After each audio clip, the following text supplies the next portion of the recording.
খবরদার ভুলেও আপনার সন্তানের ছবি সোশ্যাল মিডিয়ার মধ্যে আপলোড করবেন না। ভুলেও কখনো বাচ্চাদের ছবি ফেসবুকে দিবেন না। যদি দেন তাহলে মারাত্মক দুইটি ক্ষতি হবে। আপনি আপনার বাচ্চার সুন্দর বাচ্চা, কিউট বাচ্চা, তার ছবি আপনি ফেসবুকে আপলোড করলেন। এখন আপনি খেয়ালও করতে পারতেছেন না আপনার বাচ্চা অসুস্থ।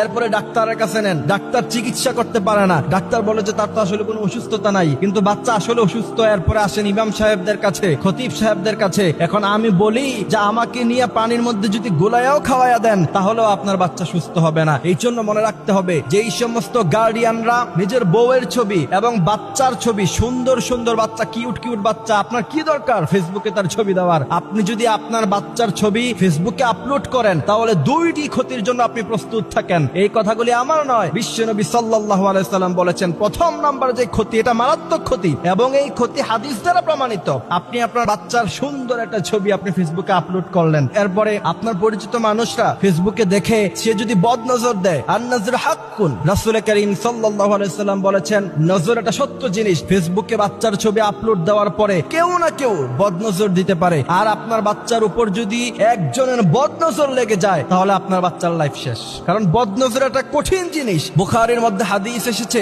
বিশ্বনবী সাল্লাল্লাহু আলাইহি সাল্লাম বলছেন নজর এটা খুব সত্য জিনিস এবং বদ নজর যদি কারো জীবনে একবার লেগে যায় তার গোটা লাইফটা শেষ।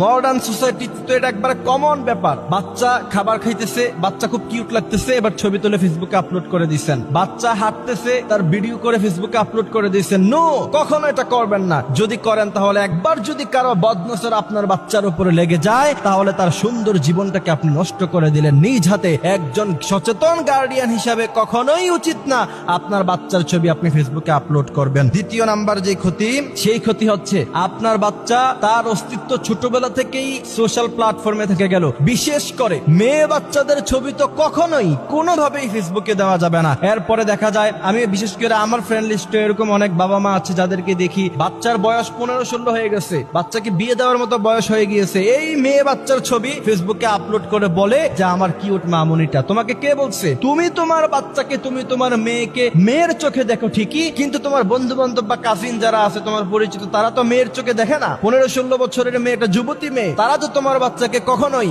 মেয়ের নজরে দেখবে না, কেউ কেউ তো ভিন্ন নজরেও দেখবে। এখন আমরা যখন এই কথাগুলি বলতে চাই তখন আমাদেরকে বলা হয় যে আপনাদের নজর খারাপ, আপনারা খারাপ চিন্তা করেন না। বিশ্বনবী সাল্লাল্লাহু আলাইহি ওয়াসাল্লাম যেটা নিষেধ করে গিয়েছেন সেটার মধ্যে কখনো ভালো জিনিস থাকতে পারে না। বিশ্বনবী সাল্লাল্লাহু আলাইহি ওয়াসাল্লাম বলেছেন একটা বাচ্চা যখন উপযুক্ত বয়স হয়ে যায় তখন তাকে পর্দা করতে হবে। 7 বছর বয়সে বাচ্চাকে নামাজ পড়াতে হবে, 10 বছর বয়সে তাকে নামাজ না পড়লে তাকে পিটাতে হবে। বর্তমান সময়ে বেশিরভাগ মেয়েরা 10 বছরে বালাগা হয়ে যায়, আপনি তাকে 15 বছর তার বয়স, তার ছবি ফেসবুকে দিয়ে আপনি কখনোই এই কথা বলতে পারেন না যে তার উপর কেউ খারাপ নজর দিবে না। সুতরাং এই বিষয়গুলি খেয়াল রাখতে হবে। আল্লাহ সুবহানাহু ওয়া তাআলা আমাদেরকে এই কথাগুলি বুঝার, মানার তৌফিক দান করুক, আমিন। হ্যাঁ, হুজুর এখানে খুব সুন্দর করে এই বিষয়টি আপনাদের সামনে তুলে ধরেছেন। আই হোপ আপনারা সম্পূর্ণ বিষয়টি বুঝতে পেরেছেন। যদি বুঝে থাকেন এই ভিডিওটি তাড়াতাড়ি শেয়ার করে দেন যাতে করে প্রত্যেকটা মা বাবা সতর্ক হতে পারে। এখনকার সোশ্যাল মিডিয়ার মধ্যে কি কারণে আপনার সন্তানের ছবিগুলো আপনি আপলোড করছেন সেটা আপনি নিজেই জানেন না। ছোট্ট একটি বাচ্চা এখন পর্যন্ত দুনিয়ার হালই বুঝে না, আপনি সোশ্যাল মিডিয়ার মধ্যে গিয়ে তার একটি ছবি আপলোড করে দিয়েছেন। ওই ছবি আপলোড করে আপনার কি ফায়দা হয়েছে? অসংখ্য মেয়েদেরকে দেখি সোশ্যাল মিডিয়ার মধ্যে প্রতিদিনই তার চেহারাটা দেখায় দেখায় ভিডিও আপলোড করছে, বিকৃতভাবে তার শরীরটাকে উপস্থাপনা করছে। তবে তাদেরকে গিয়ে যদি জিজ্ঞেস করা হয় এই ছবি আপলোড করে আপনার লাভটা কি হয়েছে, তখন তিনি লজ্জায় বলতে পারেন তাদের লাভ একটাই, এই সোশ্যাল মিডিয়া থেকে এখন দামি দামি খদ্দের যোগায় তারা। আবার অসংখ্য মেয়েদের বিয়া শাদী হচ্ছে না, বা আগে বিয়া শাদী হয়েছে, সারাসারি হয়েছে, এখন তারা নতুন করে ছেলে খুঁজে পাচ্ছে না, যার কারণে এই সোশ্যাল মিডিয়ার মধ্যে গিয়ে তাদের ছবি আপলোড করে নতুন নতুন ছেলেদেরকে খুঁজে আনে। খদ্দের না হইলে তো আর ইনকামও বাড়ে না। এখন বলতে পারেন ভাই আপনি কেন ছবি আপলোড করছেন, ভিডিও আপলোড করছেন? ভাই এটা হচ্ছে আমার অর্থ উপার্জনের একটি জায়গা, এটা হচ্ছে আমার প্রফেশন, এটা হচ্ছে আমার প্যাশন, এটা হচ্ছে আমার স্বপ্ন। সো স্বপ্ন পূরণ করার জন্য আমি প্রতিনিয়ত কাজ করে যাচ্ছি।